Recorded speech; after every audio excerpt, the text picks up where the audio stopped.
Brother ఏంది మొన్ననే అద్దంకి దయాకర్ గారు వచ్చి మీకు హామీలు ఇచ్చి కూడా పోయారు, మీకు ఒక భరోసాను కల్పించారు, ఖచ్చితంగా ప్రభుత్వాన్ని తీసుకొస్తా, మీతోనే ఒక రిప్రజెంటేషన్ ఇప్పిస్తా, ప్రభుత్వ పెద్దలతోనే మాట్లాడిపించే ప్రయత్నం చేస్తా అని చెప్పారు. నమ్మకం లేక ఇలాంటి కార్యక్రమాలు చేస్తున్నారా? అసలు ఏం జరుగుతూ ఉన్నది? నమ్మకం లేకనే చేస్తున్నాం. ఆయన అద్దంకి దయాకర్ కాదు, అబద్ధాల దయాకర్. ఎందుకంటే వారు ఆ రోజు వచ్చిన రోజే 2 రోజుల తర్వాత సీఎం గారిని కల్పిస్తామని చెప్పి చెప్పడం జరిగింది. సరే కల్పిస్తానని చెప్పేసి మేము నమ్మకంతో ఉన్నాం. కానీ ఆ రోజు చిక్కడపల్లి లైబ్రరీకి అద్దంకి దయాకర్ పోయిన తర్వాత మళ్ళీ ఒకరు బహిరంగ సభలో మన శ్రీధర్ బాబు గారు వెంకటస్వామి గారు మాట్లాడుతూ ఆల్రెడీ 70,000 ఉద్యోగాలు భర్తీ చేస్తామని చెప్పి చెప్పడం జరిగింది. సాక్షాత్తు ప్రజలను పాలించినటువంటి మంత్రులే బహిరంగ ఆ విధంగా చెప్తుంటే ఒక ఎమ్మెల్సీ మీద మాకు ఎట్లా నమ్మకం ఉంటుందండి? అవునా? మంత్రులే అంత బరితెగించి 70,000 ఉద్యోగాలు ఇచ్చిన 80,000 ఉద్యోగాలు అని చెప్పేసి బహిరంగ సభల్లో చెప్తుంటే వాళ్ళు మాకు ఒక ఎమ్మెల్సీ మీద ఎట్లా నమ్మకం ఉంటుంది? ఆయన కేవలం నిరుద్యోగులందరూ కాంగ్రెస్ పార్టీకి అనుకూలంగానే ఉన్నారు, నిరుద్యోగుల నుంచి ఎటువంటి వ్యతిరేకత లేదు, త్వరలో స్థానికపాటి ఎలక్షన్స్ కూడా ఉన్నాయి కాబట్టి నిరుద్యోగులను కొంతమంది కాంగ్రెస్ పార్టీ ముసుగులో ఉన్న నిరుద్యోగులను మచ్చిక చేసుకోవడానికి చిక్కడపల్లి లైబ్రరీకి వచ్చారని చెప్పి మాకు అర్థమవుతా ఉన్నది.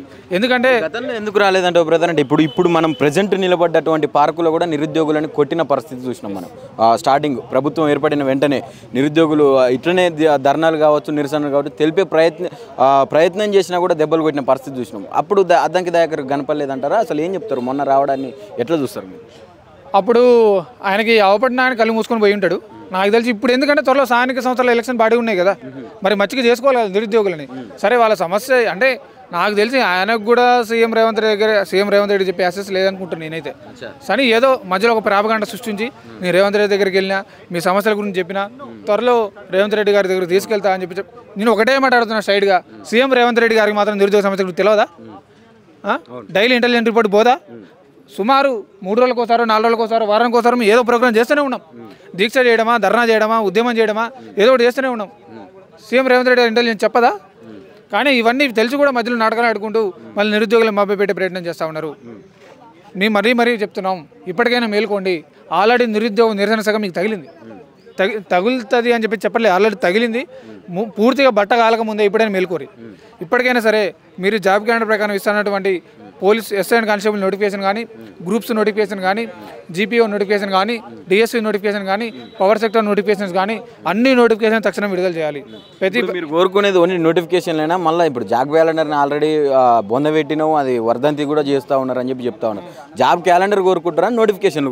ఆ జాబ్ క్యాలెండర్కి దండం మాకు కొద్దిగా ఆ జాబ్ క్యాలెండర్ వద్దు. మళ్ళీ జాబ్ క్యాలెండర్ అయితే మళ్ళీ మేమే ఇక్కడ 2వ వర్ధంతి చేయాల్సి వస్తుంది, మళ్ళీ మేమే పిండ పెట్టాల్సి వస్తుంది 2వసారి కూడా.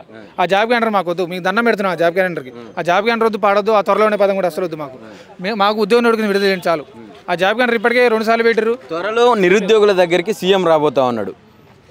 ఇది 100% అవాస్తవం అని చెప్పేసి మేము అనుకుంటా ఉన్నాం. ఖచ్చితంగా రాడు. అందుకే నువ్వు ఆయన ప్రతిసారి సీఎం రేవంత్ రెడ్డి గారు మాట్లాడుతూ అశోక్ నగర్ సిగ్నల్ దగ్గర నిరుద్యోగులు ఉద్యోగాలు వద్దరని చెప్పి ధర్నా చేస్తారని చెప్పేసి అంటున్నారు కదా. మరి మీరు ఒకసారి అశోక్ నగర్ సిగ్నల్ దగ్గరికి రండి. ఉద్యోగాలు వద్దని ఎవరు ధర్నా చేస్తున్నారు, ఉద్యోగాలు కావాలని ఎవరు ధర్నా చేస్తున్నారో మీకు అర్థమవుతుంది కదా. మెడకాయ మీ తలకాయ నోడు ఎవడైనా సరే ఉద్యోగం నోడికి ధర్నా చేస్తాడా?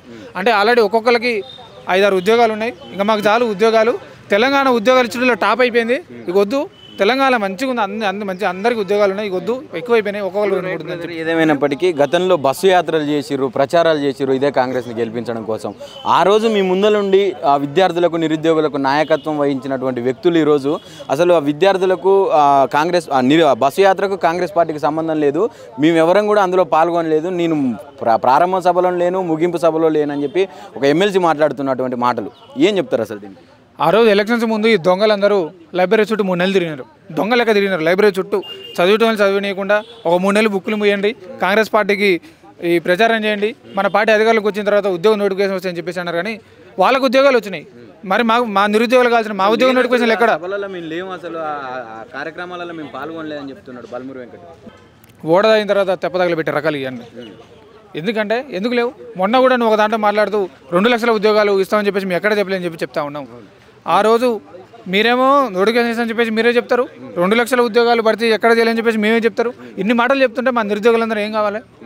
అంటే మీకు సఖ్యత లేకుండా మీరు మాట్లాడకుండా మీరు తేప ఒక మాట మాట్లాడుతుంటే ఏం కావాలి? ఆ రోజు అంటే మీకు పదవులు రాగానే పెదవులు మూసుకుంటారా?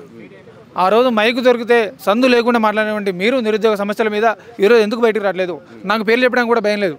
ఆకునూరు మురళి గారు కానీ, కోన్ రామ్ సార్ గారు కానీ, మన ఈ బల్మూరి వెంకట్ కానీ, రియాజ్ గారు కానీ వీరు ఎందుకు నిరుద్యోగ సమస్యల మీద మాట్లాడట్లే, వీళ్ళు ఎందుకు బయటకు రావట్లే అంటే మీకు పెదవులు వస్తే సరిపోయిందా? మా ఉద్యోగాలు మాకొద్దా? ఆ రోజు నిరుద్యోగులను రెచ్చగొట్టి, నిరుద్యోగులను ఇబ్బంది పెట్టి, నిరుద్యోగులను ఉసుగొలిపి ఈ రోజు మాత్రం మీ అధికారులకు వచ్చిన తర్వాత నిరుద్యోగులని మోసగించి నిరుద్యోగులను విస్మరించే ప్రయత్నం చేస్తూ ఉన్నారు. కాబట్టి ఒకటే చెప్తా ఉన్నాం, ఈ ప్రభుత్వ మెడలు వంచైనా సరే మా ఉద్యోగ నోటిఫికేషన్ మేము సాధించుకుంటాం. అవసరమైతే మరొకసారి గాంధీ భవన్ ముట్టడా, అసెంబ్లీ ముట్టడా, లేదంటే ఒక 1000 మందితో నిరాహార దీక్ష చేస్తాం. త్వరలో స్థానిక సంస్థ ఎలక్షన్స్ బాడీ వస్తున్నాయి. అవసరమైతే నిరుద్యోగులు అందరం కూడా స్థానిక సంస్థ ఎలక్షన్ బాడీలో నిలబడతాం. కాంగ్రెస్ పార్టీకి వ్యతిరేకంగా ప్రచారం చేస్తామని చెప్తా ఉన్నాం. Thank you brother.